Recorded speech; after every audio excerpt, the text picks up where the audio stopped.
Hello, it's Monday in Holy Week, and I've been thinking about the Gospel of John, chapter 12, where 6 days before Passover, Jesus enters Bethany, where Lazarus, the man he has recently raised from the dead, lives. And he goes to dinner at the home of Lazarus with Mary and Martha, Lazarus' sisters. I've been missing having people around my dinner table except my husband, who lives with me. And I bet some of you are missing sitting around a table together. I read that some of you are talking about what you're going to do and who you're going to hug first when the restrictions are lifted.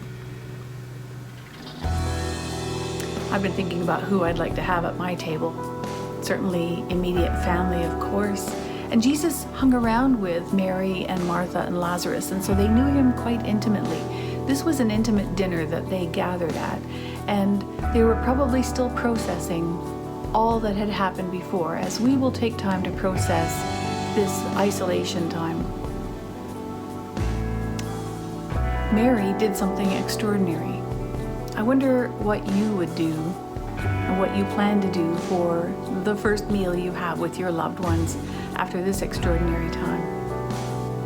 What Mary did was take a bottle of really expensive perfume and pour it on Jesus's feet.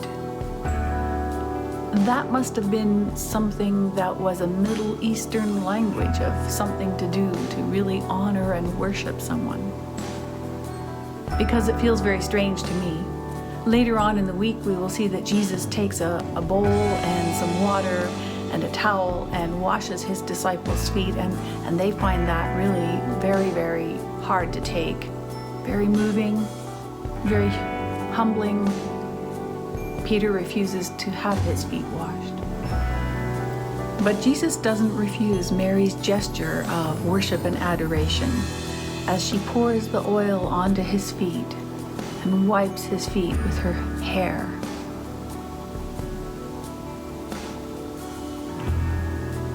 I would like you to imagine that you are in the presence of Jesus and that you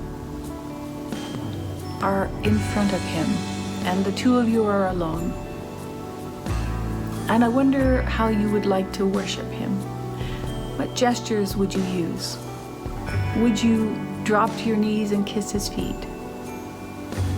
What would you do? Would you genuflect? Would you kneel? Would you fall on your face? Would you fall into his arms weeping? What would you like to thank him for? As we move to this time of deep reflection on the sacrifice of Jesus on the cross, find yourself first in front of him to thank him for what he has done for you already, and to think of the ways in which you can express that worship of him. Here's the reading from the Gospel of John, chapter 12. 6 days before Passover, Jesus entered Bethany, where Lazarus, so recently raised from the dead, was living.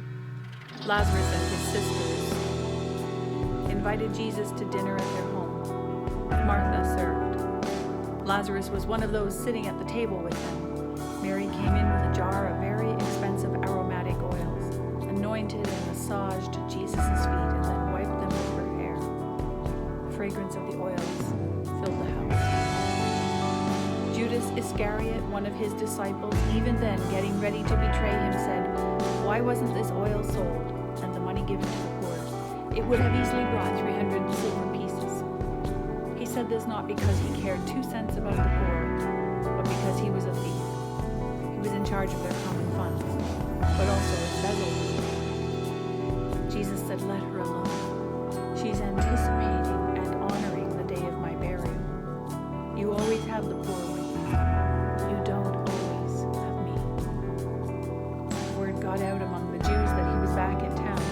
The people came to take a look not only at Jesus but also at Lazarus, who had been raised from the dead. So the high priests plotted to kill Lazarus, because so many of the Jews